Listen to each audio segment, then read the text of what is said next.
Thank you sir.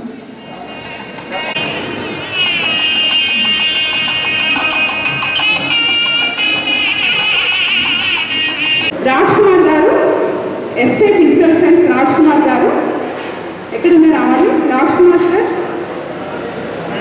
SA physical science ZPHS పైడ్మాన్ ఇలా మంచి మెంటర్ జడ్పీహెచ్ఎస్ మాధవ్. మరి గొప్ప విజ్ఞానవేత్త, గురువులకే సీనియర్గా ఎన్నో సంవత్సరాల నుంచి ఉపాధ్యాయ వృత్తిలో రాణిస్తూ మంచి సిన్సియర్గా వర్క్ చేస్తున్నటువంటి గొప్ప వాళ్ళందరినీ కూడా తీసుకోవడం జరిగింది. రాజేంద్ర ప్రసాద్ గారు అలా చేసిన వారే విద్యార్థుల గుండెల్లో నిలిచిపోతారు. నిర్మాత విద్యార్థులే మరి నేటి బాలల రేపటి పౌరులు కాబట్టి మరి సమాజం ఆర్గనైజేషన్ వారి తరఫు నుంచి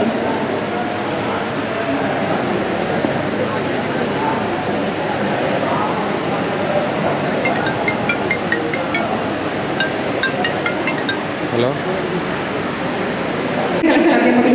డాక్టర్ శ్రీ తత్వాది ప్రమోద్ కుమార్ గారు వారి యొక్క కార్యక్రమాల గురించి వారి యొక్క అభిప్రాయాన్ని వివరిస్తారు. గ్రూప్లో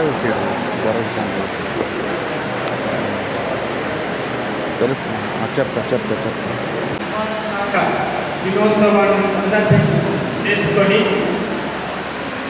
ఈ వేదిక మీద ఉపాధ్యాయ జరపడం ఒక ఆనంద శుభకర పరిణామం. ప్రయత్నించడం వారి యొక్క సౌహార్దాలను సౌకర్యాలను నిదర్శనంగా మనకు ఉపాధ్యాయ దినోత్సవంలో పాఠశాలలో ఆయా ప్రభుత్వ సంస్థలు ఒక స్వచ్ఛంద సంస్థ ఒకే వేదికపై చాలా 100 మందిని అన్మానం చేయడం అంటే ఆ సంస్థ యొక్క సౌహార్దాలను సౌకర్యాలను మనం గుర్తించాలి. విషయాలు నాకు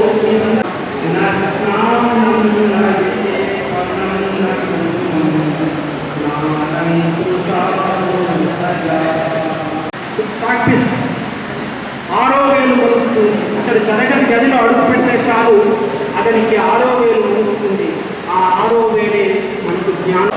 ఉపాధ్యాయ వృత్తి గురించి అనేకమైనటువంటి ఒక గౌరవప్రదంగా మనం గమనిస్తాం, సమాజం గమనిస్తాం.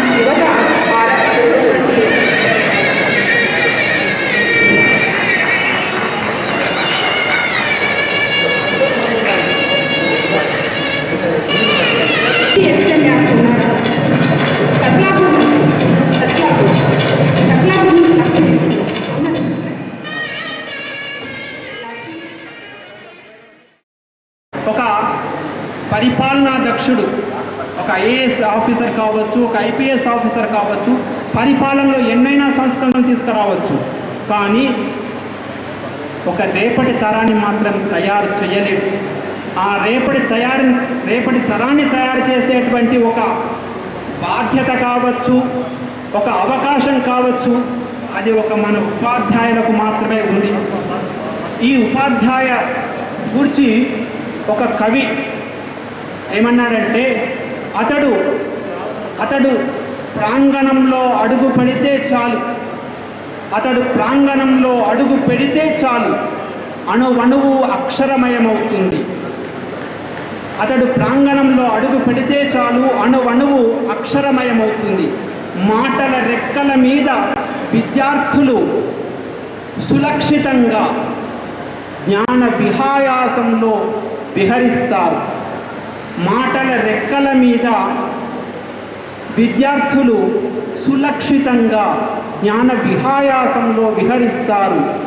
రాముని పాద స్పర్శకు రాయి స్త్రీగా మారడం మాటేమో కానీ అతని అక్షర స్పర్శకు రాళ్ళన్నీ రత్నాలవుతాయి. అతని అక్షర స్పర్శకు రాళ్ళన్నీ రత్నాలవుతాయి. ఇప్పుడు మనం ఇంకా మనందరికీ గుర్తుండే ఉంటుంది. మనం ఒక్కసారి మన కాలాన్ని ఒకసారి నెమరు వేసుకున్నట్టయితే ప్రైమరీ స్కూల్ నుంచి పీజీ వరకు కూడా మనం చదువుతున్నప్పుడు కనిపించిన ఉపాధ్యాయులందరూ మనకు జ్ఞాపకం వస్తారు. నా మట్టుకైతే నాకు మా ఊళ్ళో ఉన్నటువంటి బుచ్చయ్య సార్ కావచ్చు, హై స్కూల్లో చెప్పినటువంటి శ్రీగారి శంకరకవి కావచ్చు, హై స్కూల్లో చెప్పినటువంటి మురళీమోహనాచార్యులు కావచ్చు, ఆనందరావు గారు కావచ్చు, బుచ్చిరాజేశం గారు కావచ్చు, అదేవిధంగా అందే వెంకటరాజం గారు కావచ్చు, కసిరెడ్డి వెంకటరెడ్డి గారు కావచ్చు, డాక్టర్ ఎన్ గోపి గారు కావచ్చు, ఇలా వాళ్ళందరూ జ్ఞాపకం వస్తారు. ఎందుకు జ్ఞాపకం వస్తారు? వాళ్ళతో పాటు మరికొద్ది మంది కూడా నాకు పాఠాలు చెప్పిన వాళ్ళు ఉన్నారు. అందరి రూపాలు, అందరి పేర్లు గుర్తుకు రావు. ఎవరైతే విద్యార్థులను క్రమశిక్షణగా పెంచుతారో, ఎవరైతే విద్యార్థులతో హృదయాలతో వారు మమేకమవుతారో, కేవలం పాఠాలు చెప్పి వదిలిపోయిన వాళ్ళు మాత్రమే కాదు, విద్యార్థులను దగ్గరకు తీసుకుని వాళ్ళ యొక్క సాధక బాధకాలను గుర్తించి వాళ్ళని ప్రోత్సహించే వారు మాత్రమే విద్యార్థుల గుండెల్లో అలాంటి అధ్యాపకులు మాత్రం మిగిలిపోతారు.